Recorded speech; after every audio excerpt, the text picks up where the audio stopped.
শয়তান বলল, আল্লাহ তাআলা আমার ইবাদতগুলি আদমের কারণেই পণ্ড হলো, তাই এতদিন কষ্ট করে ইবাদত করলাম, এর বিনিময়ে কিছু দেবে না?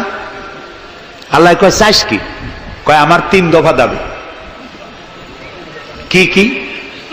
1 নম্বর, যে আদমের কারণে আমার সব শেষ হইল, শয়তান হয়ে গেলাম, এই আদম বাঁচবে কয়দিন? আল্লাহ তাআলা বললেন, এরা তো কিয়ামত পর্যন্ত এর সন্তানেরা থাকবে। শয়তান বলল, এই আদম সন্তানকে প্রতারণা করার জন্য আমাকেও কিয়ামত পর্যন্ত হায়াত দিতে হবে। আল্লাহ তাআলা বললেন, মঞ্জুর। শয়তান বলল, আমাকে আমার 2 নম্বর দাবি, যেহেতু আমি মানুষের প্রতারণা দিব, ভাইতে ভাইতে ঝগড়া লাগাবো, স্বামীতে স্ত্রীতে ঝগড়া লাগাইয়া তালাক দেওয়াবো, ভাইতে ভাইতে খুনাখুনি বাধায় দেব, কিন্তু লোকেরা যদি আমারে দেখতে পায় যে শয়তান এই যে তালাক দেওয়াইয়া এই যে যায়, ছেলে আর বাপে ঝগড়া বাঁধাইয়া ভাইতে ভাইতে খুনাখুনি করাইয়া এই যে শয়তান যায়, তাহলে তো আমার ঠ্যাং আস্ত থাকবে না, আমার তো মেরে ফেলাবে। সুতরাং আমাকে আন্ডারগ্রাউন্ড ওয়ার্ক করতে দিতে হবে, আমি শয়তানি করব, কেউ কিন্তু আমারে কেউ দেখবে না। আল্লাহ কয়, মঞ্জুর। শয়তান কয়, লাস্টলি অ্যান্ড ফাইনালি 3 নম্বরের দাবি, আমি করব সারা জীবন তোমার বিরোধিতা। আর মজার ব্যাপার, রিজেকের মালিক তুমি, তুমি যদি আমারে আর আমার অনুসারীদেরকে খাবার না দাও, তা আমি তো ওয়ার্কার পাবো না, এই জন্য আমারে খাইতে দেওয়া লাগবে, আমার ওয়ার্কারদেরকেও খাইতে দিতে হবে। আল্লাহ বললেন, মঞ্জুর। শয়তান বলল, হায় আল্লাহ তাআলা, এবার তোমার জাহান্নামের সংখ্যা বাড়াইতে পারো, আমি তোমার সমস্ত বান্দাগুলি সব জাহান্নামকে ভর্তি করে দেবো। এই কোরআন শরীফে আছে। আল্লাহ তাআলা ফেরেশতাদের বললেন, ফেরেশতারা শুনছো শয়তানি কইল কি? আল্লাহ রাব্বুল আলামিন বলেন, আমার ফেরেশতারা, আমার আদম সন্তানের, আমার বান্দারা যদি একটি শয়তানের প্রতারণায় পড়ে একটি যদি গুনার কাজ করার নিয়ত করে, কাজটা করে নাই, শুধু নিয়ত করেছে, ইচ্ছা করেছে, আমলনামায় কোনো গুনাহ লিখবে না। গুনাহটা যখন করে ফেলবে, একটি গুনার বদলে শুধু একটাই গুনাহ লিখবে। আর যদি আমার বান্দা যদি একটি পুণ্য কাজের, নেক কাজ করার নিয়ত করে, কাজটা করে নাই, শুধু নিয়তের জন্য একটা নেকি লিখে দিবা। নেকির কাজটি যখন সম্পাদন করবে, তখন 1-এর উপরে 10টা গ্রেস মার্ক লাগাইয়া দিবা। সুবহানাল্লাহ। আমি এইভাবে করে আমার বান্দাদেরকে মাফ করে দেব। সুবহানাল্লাহ। শয়তান মানুষকে ওয়াসওয়াসা দেয়, আর আল্লাহ যা বানায় তার উল্টা বানায়। আল্লাহ বানাইলো জাকাত, শয়তান বানাইলো কি কন্তবুদ্ধি করে? সুদে আর জাকাতে পার্থক্য কি? সুদ হচ্ছে ধনীদের গরিবদের কাছ থেকে নাও, ধনীদের দাও, আর জাকাত হচ্ছে ধনীদের কাছ থেকে নাও, সব গরিবদেরকে বন্টন করে দাও। সুবহানাল্লাহ। এর নাম জাকাত। আর এই কাজটি করার দায়িত্ব আল্লাহ দিলেন সরকারকে। সূরা হজ। আল্লাহ রাব্বুল আলামিন বলেন, আল্লাযীনা ইম্মাক্কান্নাহুম ফিল আরদ আকামুস সালাত ওয়া আতাউজ যাকাত ওয়া আমারু বিল মা'রুফি ওয়া নাহাউ আনিল মুনকার ওয়া লিল্লাহি আকিবাতুল উমুর। আমি যদি মুমিন বান্দারে ক্ষমতা দেই, তারা 4 দফা কাজ করবে। কয় দফা বলেন? 1 নম্বরে মুমিনেরা ক্ষমতায় গিয়ে নামাজ প্রতিষ্ঠা করবে। 1 নম্বর কাজ, নামাজ প্রতিষ্ঠা করবে। ক্ষমতায় গিয়ে তারা অর্ডার করবে, বেলা 1টার সময় সমস্ত কোর্ট কাছারি, আদালত, শিক্ষা প্রতিষ্ঠান, কল কারখানা সব বন্ধ হবে আধা ঘন্টার জন্য। জোহরের নামাজ আর দুপুরের খানার বিরতি। নামাজ শেষ, আবার কাজ করতে আসো। নামাজ বাধ্যতামূলক। নামাজ যদি বাধ্যতামূলক হয়, তাহলে তার সুফল কি? তার সুফল হলো, এসপি যদি বাধ্যতামূলক ভাবে নামাজ হয়, আর এসপি যদি মসজিদের ইমামতি করে দারোগাদের নিয়ে, অফিসারদের নিয়ে, দারোগা যদি, ওসি যদি থানায় পুলিশদের নিয়ে তার ইমামতিতে নামাজ হয়, এমপি যদি তার এলাকার অফিসার দিয়ে নিয়ে ইমামতি করে নামাজে, মন্ত্রী যদি তার এলাকার লোক নিয়ে, অফিসারদের নিয়ে সচিবালয় ইমামতি করে, এই মন্ত্রী, এই এমপি, এই ওসি, এই এসপি, এদেরকে পিটাইয়াও ঘুষ খাওয়ান যাবে? যাবে না। যে বিশ্ববিদ্যালয়ের ভাইস চ্যান্সেলর নামাজ বাধ্যতামূলক হওয়ার কারণে মসজিদের ইমামতি করবেন, শিক্ষক, শিক্ষয়িত্রী, ছাত্র, ছাত্রী 5 ওয়াক্ত নামাজ যে বিশ্ববিদ্যালয় জামাতে আদায় করবে, ওরা কি মাস্তান, গুন্ডা, সাদাবাজ হবে? হতে পারে না। এই জন্য সরকারের প্রথম দায়িত্ব হবে, কে বলতেছেন? কার কথা শোনাইতেছি? প্রথম দায়িত্ব হচ্ছে নামাজ প্রতিষ্ঠা করো। 2 নম্বরে যাকাত আদায় করো। 2 নম্বরে কি? যাকাত আদায় করো। এই যাকাত গভর্নমেন্ট আদায় করবে। আল্লাহর কায়দাটা কি দেখেন, এর মধ্যে সিগনিফিকেন্স কি? গভর্নমেন্ট আদায় করবে কেন? আমরা দিলে হবে না কেন? আমরা দিলেও হবে যদি ইসলামী সরকার না থাকে। ইসলামী সরকার হলে, অর্থাৎ আল্লাহর বিধান কায়েম হলে যাকাত কালেকশন করবে গভর্নমেন্ট। এখানে একটা সাইকোলজিক্যাল ব্যাপার আছে। আমি যদি অধ্যক্ষ রশিদ খান সাহেবের কাছে আমি বলি যে আমি গরিব মানুষ, আমার কিছু সাহায্য করেন, উনি যদি আমাকে সাহায্য দেন যাকাত থেকে, অথবা কোনো দয়া করে কিছু পয়সা দেন, চিরটা কাল ওনাকে দেখলে পরে আমার মাথাটা একটু নত হয়ে যেতে পারে। আল্লাহ চান না তার কোন বান্দার মাথা আর একটা গোলামের সামনে নত হোক। সেই জন্য আল্লাহ চান সরকারের কাছ থেকে নাও, তোমার মাথা উঁচু থাকুক। সুবহানাল্লাহ কইতে ইচ্ছা করে না? এ মাথার অনেক দাম। যেখানে সেখানে সেজদা দিয়েন না। পীর বুজুর্গ দেখলেই পায়ের উপরে পড়ে যায়েন না। কদম বসি করতে ইচ্ছা করে করেন, আমি বাধা দেব না, কিন্তু মাথাটা নিচু করেন না। মাথাটা আল্লাহ ছাড়া কারো সামনে নত হতে পারে না। এই মাথার অনেক দাম। আপনার বডি চেনাই যাবে না যদি মাথা না থাকে। আপনার মা অথবা স্ত্রী ছাড়া মস্তকবিহীন বডি চেনা কঠিন। এটা বডির আইডেন্টিটি। এই জন্য দেখবেন পৃথিবীর সমস্ত প্রাণী খাবারের সময় রুজির উপরে, রিজিকের উপরে মুখ লাগাইয়া খায়। গরু, বাছুর, মুরগি, হাঁস, হাতি, বাঘ, ভল্লুক, ময়না, টিয়া সব খাবারের উপরে মুখ লাগাইয়া খায়। কেবলমাত্র মানুষ খাবারের সময় খাবারটা মাখাইয়া মাথা উঁচু থাকে, এখানে দেয়। আল্লাহ চান রিজিকের সামনে আমার বান্দার মাথা নত হবে না। মাথা নত হবে তো রাজ্জাকের সামনে নত হবে, রিজিকের সামনে নয়। সুতরাং গভর্নমেন্টের কাছ থেকে নাও, তাহলে তোমার মর্যাদা ঠিক থাকবে, কোনো ব্যক্তির কাছ থেকে নয়। গভর্নমেন্ট কালেকশন করবে, গভর্নমেন্ট বিতরণ করবে। এরপরে দারিদ্র বিমোচন ইসলামের সব থেকে বড় প্রোগ্রাম, দারিদ্র বিমোচন করা। কারণ কি? কারণ হলো আমার রাসূল বলেছেন, কাদাল ফাকরু আইয়াকুনা কুফরা। দারিদ্র মানুষকে কুফরির মধ্যে ঠেলে দেয়। তার নামাজ রোজা থাকে না, আল্লাহ রাসূল থাকে না। দরিদ্রের ধর্ম একখানা রুটি, সে তখন পূর্ণিমার চাঁদকে রুটির মতো দেখে। আছে না একটা কবিতা এরকম, পূর্ণিমার চাঁদ যেন ঝলসানো রুটি। তখন তার ধর্ম হয়ে যায় এটা। এই জন্য রাসূলুল্লাহ বলেছেন, কাদাল ফাকরু আইয়াকুনা কুফরা। রাসূলুল্লাহর একটা ব্যাংক ছিল, সেই ব্যাংকের নাম ছিল বাইতুল মাল। এই বাইতুল মাল ব্যাংক যেদিন তিনি এর ইনঅগ্রাল সেশন, উদ্বোধনী দিন, আমাদের ব্যাংকগুলি উদ্বোধন করার সময় কত শামিয়ানা, গেট, তোরণ ইত্যাদি করা হয়। রাসূলুল্লাহর ব্যাংক উদ্বোধন করা হলো মসজিদে নববীর ভিতরে। খেজুর গাছের খুঁটি আর খেজুর গাছ, উটের পশম, খেজুর গাছের পাতার মাটি, এই দিয়া ছাদ। উপরে যদি বৃষ্টি হয় আধা ঘন্টা, নিচে বৃষ্টি পড়ে 1.5 ঘন্টা, পাতার ট্যাপট্যাপানি। এরকম একটা মসজিদের ভেতরে বসে রাসূলুল্লাহ ব্যাংক উদ্বোধন করলেন আর বললেন, বুখারীর হাদিস, মান তারাকা দায়নান আও দিয়ান ফাআলাইয়া। আমার রাষ্ট্রের ভিতরে কোন মানুষ যদি ঋণগ্রস্ত অবস্থায় মারা যায় আর তার ঋণ পরিশোধের অর্থ যদি না থাকে, তাহলে তার ঋণ পরিশোধের দায়িত্ব আর তার বিবি বাল বাচ্চা প্রতিপালনের দায়িত্ব আমি মুহাম্মদ আমার কাঁধের উপরে নিয়ে নিলাম। দারিদ্র বিমোচনের জন্য নবী করিম সাল্লাল্লাহু আলাইহি ওয়াসাল্লাম মানুষকে কাজ দিয়েছেন, ভিক্ষা কম দিয়েছেন। কেউ চাইলে, রাসূলের আদত মুবারক ছিল, কেউ কিছু চাইলে পকেটে হাত দিতেন, থাকলে দিতেন। জীবনে একদিনের জন্য কাউকে না বলেন নাই। বলেছেন কিছু নাই, বলতেন আজকে দিতে পারলাম না, তুমি আবার এসো, দেব না, এরকম কথা জীবনে একবারও বলেন নাই। সুবহানাল্লাহ। শুধু দিয়েছেন, কিছু নেন নাই। আল্লাহ, সারা জীবন মানুষের কষ্ট বুকের উপরে ধারণ করেছেন, কাউকে কষ্ট দেননি।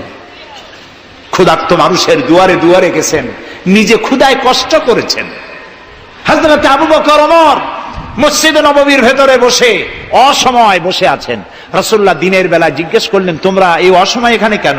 তারা বললেন, আমরা ক্ষুধার্ত, 2-3 দিন কিছু খাই না। রাসূলুল্লাহ বললেন, আমারও তো একই অবস্থা, চলো। 3 জন বেরিয়ে গেলেন। মসজিদে নববীর পাশেই ছিল হযরত আবু আইয়ুব আনসারী রাদিয়াল্লাহু তাআলা আনহুর বাড়ি। আমি 1973 সনে স্বাধীন বাংলাদেশের প্রথম হজ আমি করেছিলাম। 4733 টাকা ছিল বিমানের ভাড়া। তখন মসজিদে নববীর পাশেই ছিল আবু আইয়ুব আনসারী রাদিয়াল্লাহু তাআলা আনহুর বাড়ি। সেই বাড়িতে গেলাম। ওইখানে একটা বাক্সের ভিতরে, একটা গ্লাসের বাক্সের ভিতরে ছিল রসুলের ব্যবহার করা তরবারি, তীর আর ধনুক। আমি বহুত চেষ্টা করছিলাম গ্লাসটা উঠাবার জন্য, কারণ এটা সেই তরবারি, সেই তীর, সেই ধনুক যেখানে আমার রসুলের হাতের পরশ লেগেছিল। যদি ধরতে পারতাম, প্রাণ করে একটা চুমা দিতাম। এই বাড়িতে গিয়ে রাসূলুল্লাহ উপস্থিত হলেন। আবু আইয়ুব আনসারী 3 জন মেহমান, এর থেকে শ্রেষ্ঠ মেহমান আছে আর? স্ত্রীকে বললেন, তাড়াতাড়ি একটা ছাগল জবাহ করো, রুটি বানাও। তিনি চলে গেলেন বাগানে। বাগান থেকে কিছু খোরমা আনলেন। হাদিস শোনাচ্ছি, গল্প নয়। কিছু খোরমা এনে রসুলের সামনে রাখলেন। রাসূলুল্লাহ বললেন, এর মধ্যে কাঁচা পাকা, আধা পাকা 3 পদের খাজুর, আমি কোনটা খাবো? হযরত আবু আইয়ুব বলেন, 3 প্রকারের খেজুরে আপনি হাত দিবেন, কারণ আপনার হাত যে প্রকারের খেজুরের গায়ে লাগবে, আমার বাগানে আল্লাহ রাব্বুল আলামিন সেই খেজুরে বরকত দিয়া দিবেন। কিছুক্ষণ পরে রান্না হয়ে গেল। রাসূলের সামনে গোশত আসলো, রুটি আসলো। আল্লাহর নবী খাবারের শুরুতে 2-1টা রুটি আর 2-3টা গোশত টুকরা রুটি দিয়া পেঁচায়া হযরতে আবু আইয়ুব আনসারীর হাতে দিয়া দিলেন।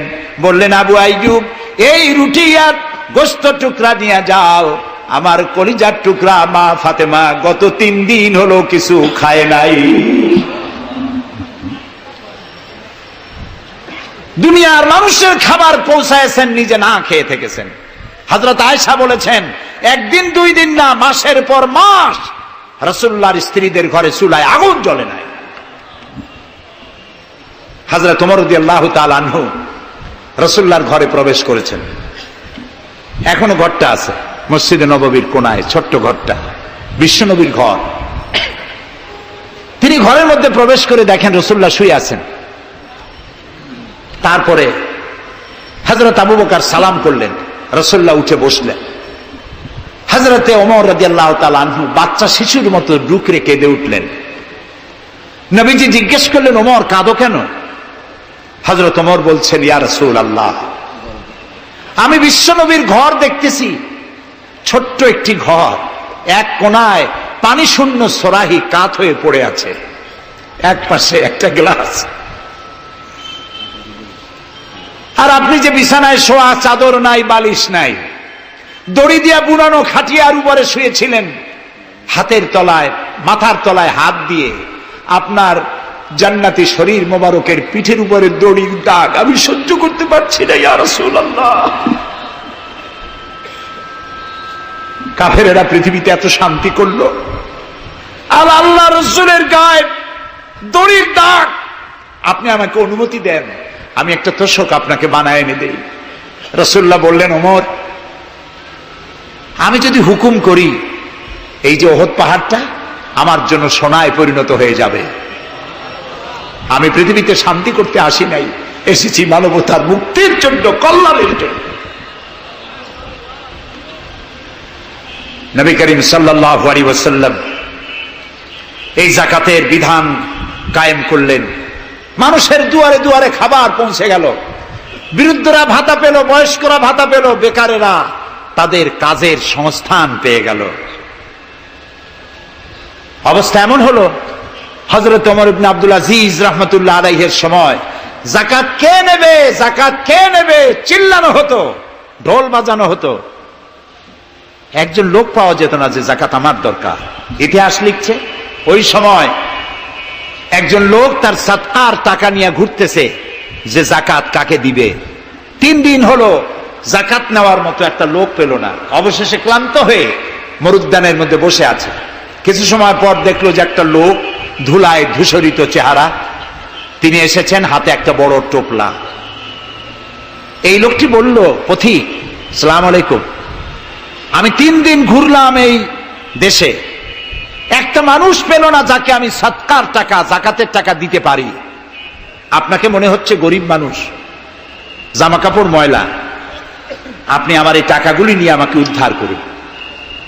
লোকটি বলছে, তোমার মাথা ঠিক আছে কিনা আমি জানি না, তুমি কি মনে করছো যে আমার এই বস্তার মধ্যে ছেঁড়া খাতা? তোমার ওই টোপলায় যত টাকা, ওর থেকে অনেক বেশি টাকা আমার এই বস্তার ভিতরে। আমি 1 সপ্তাহ ঘুরতেছি, একটা গরিব মানুষ পাই নাই এই দেশে। এটি হলো জাকাতের কল্যাণময়তা, জাকাত ভিত্তিক অর্থ ব্যবস্থার কল্যাণময়তা।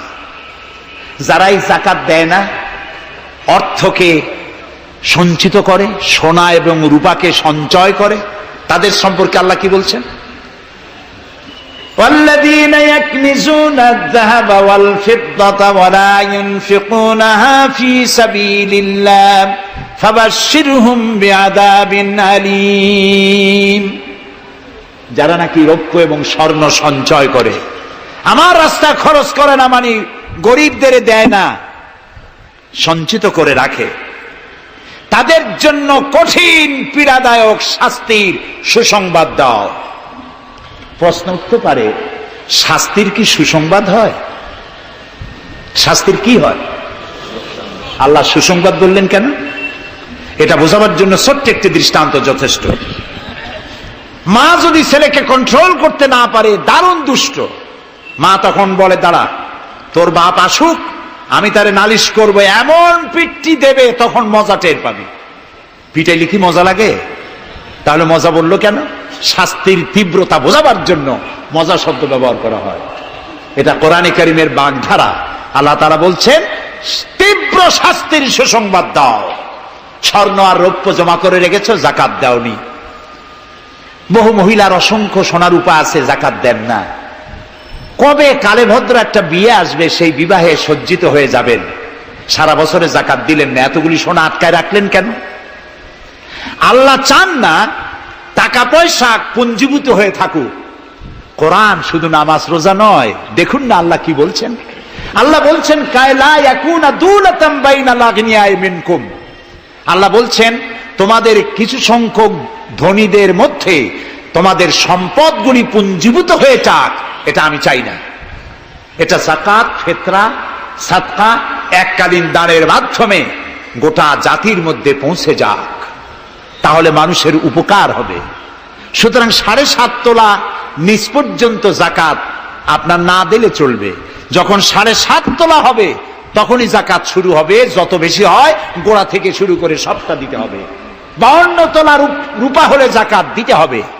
এই জাকাতের টাকা না দিয়ে যারা জমা করে রাখেন, শাস্তিটা কি হবে শোনেন। আল্লাহ শাস্তির ধরনও বলছেন, ইয়াউমা ইউহমা আলাইহা ফি নারি জাহান্নাম ফাতুকওয়া বিহা জিবাহুম ওয়া জুনুবুহুম ওয়া যুহুরুহুম হাযা মা কানাজতুম লিআনফুসিকুম তাকনিজুন।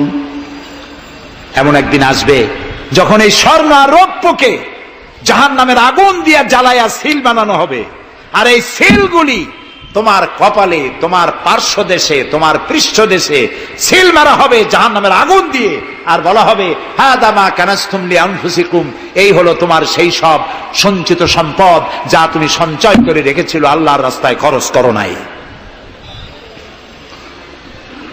রাসূলের কাছে প্রশ্ন হয়েছে, ওয়ায়াসআলুনাকা মাযা ইউনফিকুন, হে রাসূল আপনাকে প্রশ্ন করা হয় যে কি খরচ করব।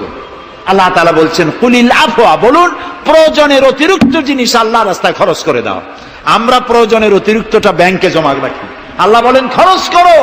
যত খরচ করবে আল্লাহ তত বাড়াই দিবেন। দেখেন না আল্লাহ বাড়ায় কেমনে। আল্লাহরে বিশ্বাস করেন যে আল্লাহ যে বাড়াইতে পারেন, এটাকে বিশ্বাস করেন? এটি তো ইমানের প্রশ্ন। কেউ যদি জবাব দিতে ব্যর্থ হন তাহলে তো কুলক্ষণ। আল্লাহ কি সম্পদ কমানো আর বাড়ানোর মালিক কে? ইয়ামহাকুহুল্লাহুর রিবা ওয়া ইউরবিস সাদাকাত। আল্লাহ তাআলা বলছেন আমি সুদকে ধ্বংস করি আর সাদকাকে বৃদ্ধি করি। হালালে বরকত হয়, হারামে বরকত হয় না। আজ গোটা পৃথিবীতে, শুধু বাংলাদেশে নয়, গোটা বিশ্বে ওয়ার্ল্ড ব্যাংকের দৃষ্টিতে ইসলামী ব্যাংক পৃথিবীতে সব থেকে সফল ব্যাংক। তাও আলহামদুলিল্লাহ কব না। কেন? কারণ হালালে বরকত হয়, হারামে বরকত হবে না। আচ্ছা, কুত্তায় বাচ্চা দেয় কয়টা কন্ত? ওর তো ফ্যামিলি প্ল্যানিং নাই, জনমের মতো হয়। এই কুত্তাগুলি যদি সব বাঁচত তাহলে বরিশাল দিয়ে হাঁটতে পারতেন? কুত্তার জ্বালায় হাঁটতেই পারতেন না। গরুতে, গাভীতে বাছুর দেয় কয়টা বছরে? একটা, মাত্র একটি। আর মুসলমানেরা গরু যা জন্মের খাওয়া খায়, তারপরেও কুত্তা বেশি না গরু বেশি?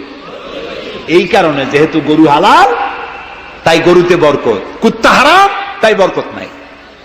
ইসলামী ব্যাংক শুধু ব্যাংকিং সেক্টরে কাজ করে না, জাতির কল্যাণমূলক বহু সংখ্যক কাজ তারা করে থাকে।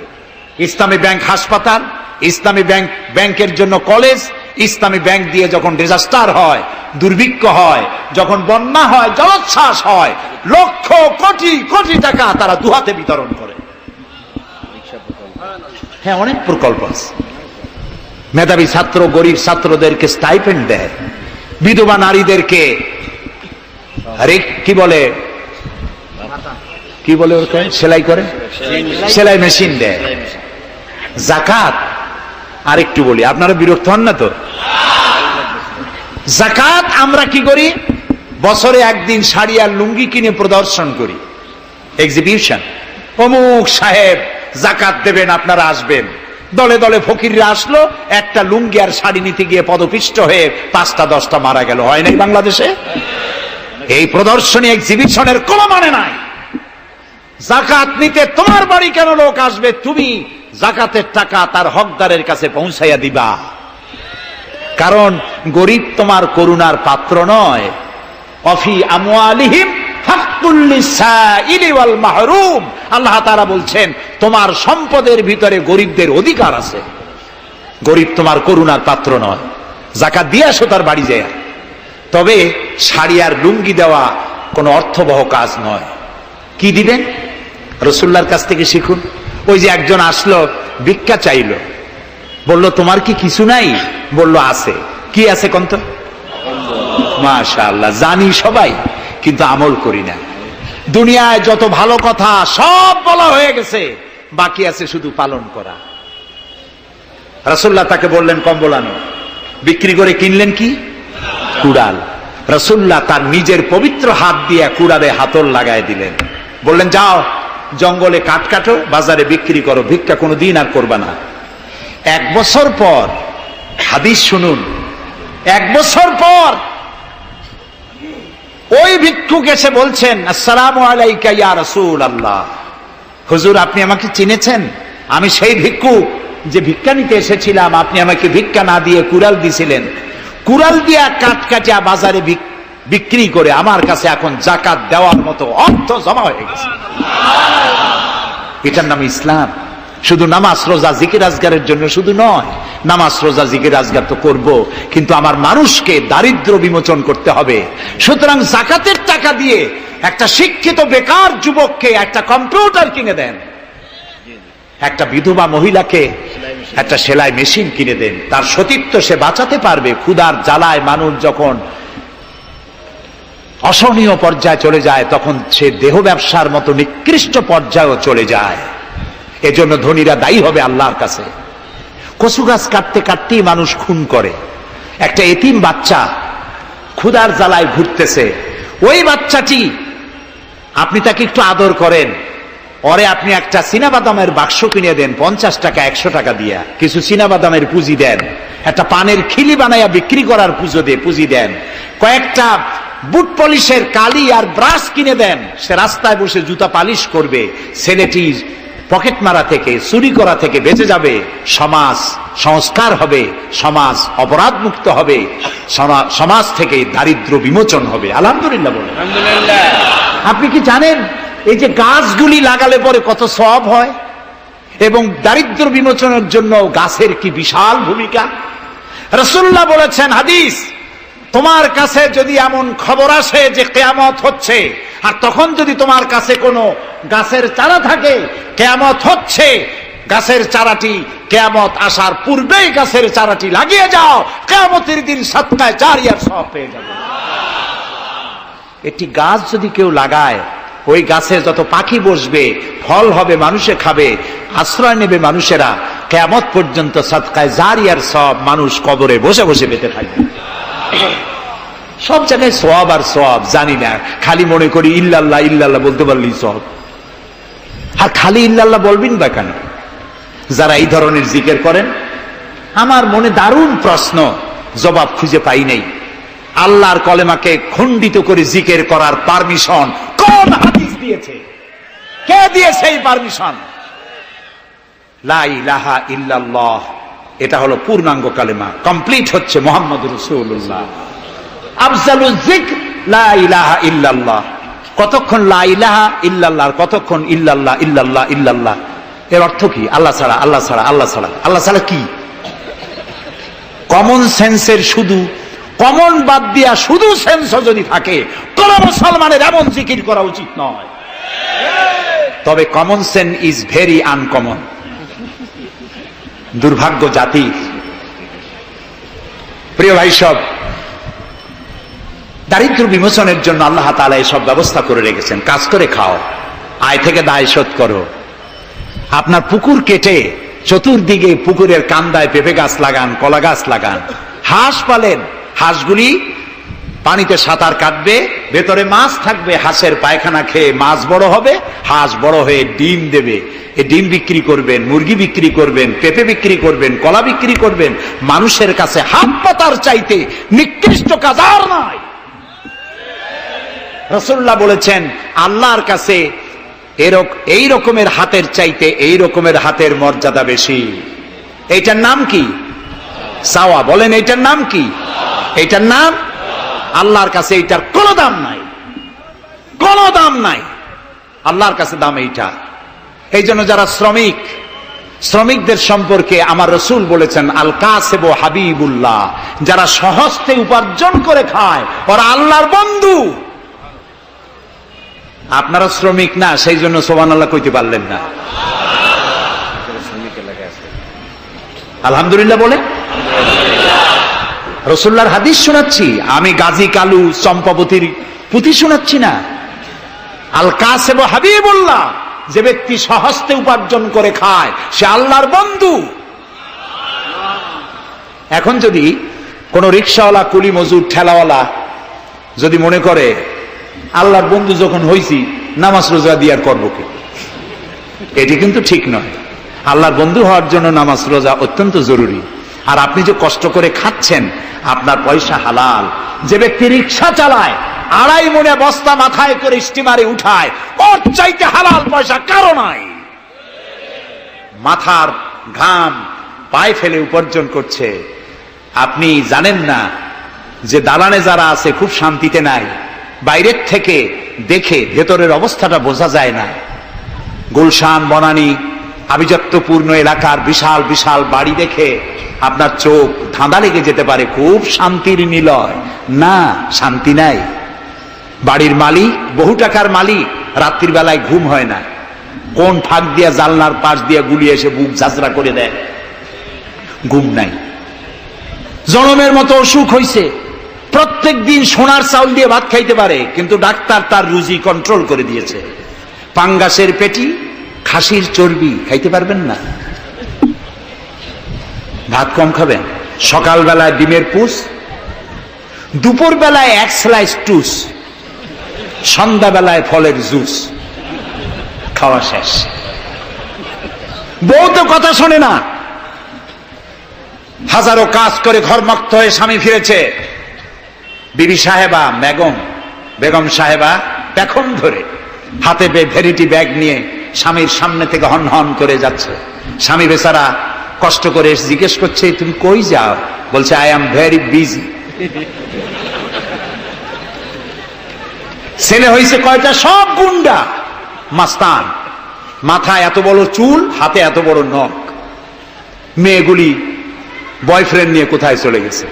বেটা বাড়ির কাজের লোক, কাজের মেয়েদের হাতের দেওয়া খানা খাইল, আদর পাইল না, যত্ন পাইল না, সম্মান পাইল না, খাইয়ে টেয়া নিজে নিজে শুয়ে আছে। এতগুলা ঘুমের ট্যাবলেট খাইছে, ঘুমও আসে না। কিন্তু তুমি মেয়া রিক্সাওয়ালা, ঠেলাওয়ালা, কুলি মজুর, সারাদিন কাজ করে পোলাও চাউল কিনতে পারো নাই, মোটা চাউল কিনেছো, খেসারির ডাল কিনেছো, একটু কিনে বাড়িতে বউ রান্না করেছে। আমি এই চোখে দেখা কথা বলি, আল্লাহ তাআলা এই বয়সে কম দেখান নাই। কমলাপুর রেল স্টেশনের বস্তি দেখেছি, অনেক বস্তি এলাকায় গিয়েছি। স্বামী বসে খাচ্ছে, ঘরমাক্ত রিক্সা চালায় আসছে, 2.5 মণে বস্তা টানে আনছে। স্ত্রী খাবার তুলে দিচ্ছে, আরেকটু খাও, খুব কষ্ট করেছো, আরেকটু খাও। ওর ঘরে ফ্যান নাই, কাপড়ের আঁচল দিয়ে স্বামীর কপাল মুছে দিচ্ছে, আরেকটু খাও, এত কষ্ট করো তুমি।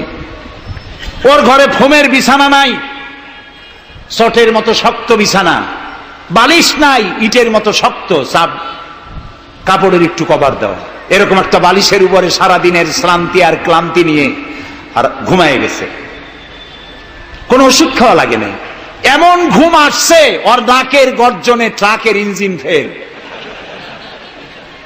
শান্তি কি বড় লোক হলে হয়? শান্তি দেওয়ার মালিক আল্লাহ। শান্তি দেওয়ার মালিক কে? আল্লাহ তাআলা। এই জন্যে এই শান্তি আসবে যদি সঠিকভাবে, সুষ্ঠুভাবে আল্লাহ পাকের দেওয়া এই বিধানগুলি আমরা যদি সমাজে কায়েম করতে পারি, তাহলে এটি সম্ভব। আমার দেশে এখন যদি যাকাতের টাকা কালেকশন করা হয়, তাহলে আমরা একটা হিসাব করেছি। আমি একটা ব্যাংকের সাথে জড়িত আছি, আপনারা জানেন বোধহয়, ইসলামী ব্যাংক। এর জন্ম লগ্ন থেকে আমি আছি এর সাথে। সেই হিসেবে আমরা একটা জরিপ চালাইছি। বাংলাদেশে যদি এখন যাকাত যদি গভর্নমেন্ট কালেকশন করে, তাহলে একেবারে কম করে হলেও 6,000 কোটি টাকা যাকাত কালেকশন হতে পারে। 6,000 কোটি।